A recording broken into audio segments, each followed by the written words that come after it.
Bismillahirrahmanirrahim. Alhamdulillahirabbil alamin wassalatu wassalamu ala rasulil amin wa ala alihi wa sahbihi wa man wala.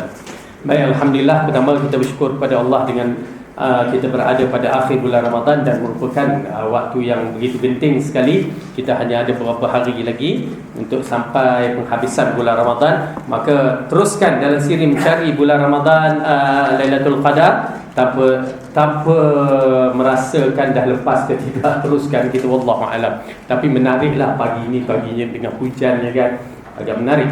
Namun begitu, kita bacakan sedikit balik dalam surah Al-Qadar. Bismillahirrahmanirrahim. Inna anzalnahu fi lailatul qadr wa ma adraka ma lailatul qadr. Lailatul qadri khairum min alfi syahr. Tanazzalul malaikatu war-ruhu fiha biizni rabbihim min kulli amr. Salamun hiya hatta matla'il fajr. Sesungguhnya kami telah menurunkan Al-Quran pada malam kemuliaan. Dan tahukah kamu apakah malam kemuliaan itu? Malam kemuliaan itu lebih baik dari 1000 bulan. Pada malam itu turun malaikat-malaikat dan malaikat Jibril dengan izin Tuhannya untuk mengaturkan segala urusan. Malam itu penuh kesejahteraan sampai terbit fajar. Baik. Kita berada hari ini berapa ya? Kalau ikutkan 22. Berarti malam ini malam 23. Baik, 21 dan pas malam 23. Maka dalam bab ini kita mengharapkan, teruskan pengharapan kita dan teruskan siri amalan-amalan kita. Hanya tinggal 5, 6, 7 hari ini ya. Okey, tinggal hari ini terlampau sedikit. Maka kita tak tahu sekarang ni adakah pengampunan kita ni dah ada ke belum. Maka kalau kita tak tahu, teruskan siri pengampunan dan cuba juga dapatkan malam-malam ini.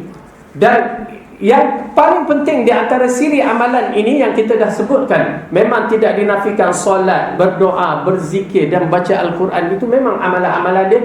Dan yang paling utama ialah i'tikaf itu. Okey, cuba dapatkan, kerana siri i'tikaf boleh mendapatkan pahala secara tak langsung. Kalau kita dalam i'tikaf kita melakukan solat, dapat pahala. Kalau bertemu dengan Lailatul Qadar, 2 sekali, i'tikaf dan solat. Kalau berzikir, i'tikaf dan zikir dan seterusnya. Dan kalau perempuan yang tak boleh pergi, suami tak izin, dapat pahala juga kan, taat suami. Besar juga tu ya. Baik. Kemudian dalam bab ini juga kita menafikan orang yang mengatakan amalan ya cukup dengan amalan solat jemaah isyak dan solat jemaah subuh. Ya, kita tak nafikan amalan itu betul, tetapi dikaitkan dengan amalan itu untuk tidak bersungguh-sungguh dalam siri malam Lailatul Qadar adalah silap. Dan kita mengatakan juga siapa yang nak mengakhirkan witir tarawih pun tak menjadi masalah. Kerana kita biasa lepas isyak kita solat tarawih. Tetapi sebenarnya ialah lepas isyak memang solat tarawih dia bukanlah sebelum isyak pula kan.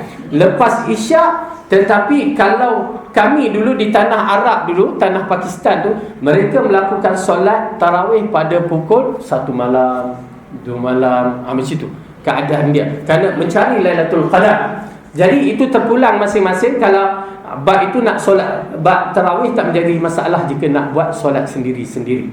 Ya, kerana kita nak mencari Lailatul Qadar maka digalakkan. Kemudian di antara doa yang saya dah terangkan, Allahumma innaka afuwun tuhibbul afwa fa'fu anni, maka jadikan dia siri doa-doa kita yang sentiasa kita sebut. Dan ulama mengatakan dalam bab tanda-tanda malam Lailatul Qadar ni agak sukarlah. Memang sukar kita nak sebutkan. Tetapi bila Aisyah telah bertanya kepada Rasulullah, bolehkah kita jumpa kan? Apa kata kalau aku jumpa, maka Rasulullah ajar. Dengan arti kata lain, Lailatul Qadar secara kasar disebutkan di kalangan ulama ya, di antaranya berlaku ketenangan malam tu. Ada rasa ketenangan. Itu masing-masing tengoklah macam mana. Ya, tenang ke tidak, wallahu a'lam. Tetapi yang paling penting di waktu pagi itu.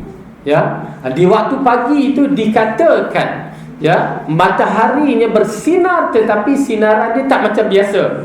Ya, rasa macam tak panas. Ya, dia sampai tengah hari tu. Sekarang ni kan sorry dulu ni panas kan. Mau panas sungguh pasal kan. Ya, okey. Sehari dua ni kita rasa pandai, tapi saya dah katakan pada para jemaah 10 akhir biasanya dia takkan pandai. Yang rasa kita menjadi sebesarlah malam tadi ke malam esok ke kan, pasal matahari mendung sehari dua ni. Kalau negara Arab mungkin nampak boleh rasa. Tetapi dikatakan di waktu paginya tidak sepanas seperti biasa. Dan mereka membahaskan kerana para malaikat mula naik dengan banyaknya ke atas. Hanya itu je. Ya, itu hujah yang kita nampak di kalangan penafsiran-penafsiran yang dapat datang. Selain daripada itu, wallahu a'lam. Atau saya tengok pun Dr. Zaimin bahaskan bab itu juga. Ya. Okey, jadi kita usahalah sedaya upaya supaya kita mendapatkan Ramadan ini Ramadan yang terbaik. Manalah tahu, wallahu a'lam. Mungkin ini tahun terakhir kita menyambut Ramadan. Apatah lagi sehari dua ni saya menyaksikan kematian orang yang kita kenal. Ya, mudah-mudahan Allah berikan kita Ramadan yang terbaik ini. Bagi kaum lelaki saya galakkan iktikaf lah. Pergilah iktikaf. Malam tu iktikaf lah kalau dapat. Ya, bagi kaum perempuan tu lain cerita lah. Jadi insyaAllah mudah-mudahan Allah berikan kita ganjaran yang terbaik. Dan Allah dapatkan juga malam Lailatul Qadar untuk kita. Dan kita mengharapkan Allah terima amalan kita dan ampunkan dosa kita dan diberikan syurga bersama Rasulullah SAW di syurga Firdaus melalui Babur Rayyan, Babur Salat, pintu yang 8 itu. Wallahu a'lam bissawab. Aqulu qawli hadza wa astaghfirullah li wa lakum. Wassalamualaikum warahmatullahi wabarakatuh. Kita tangguh kelas kita selepas raya.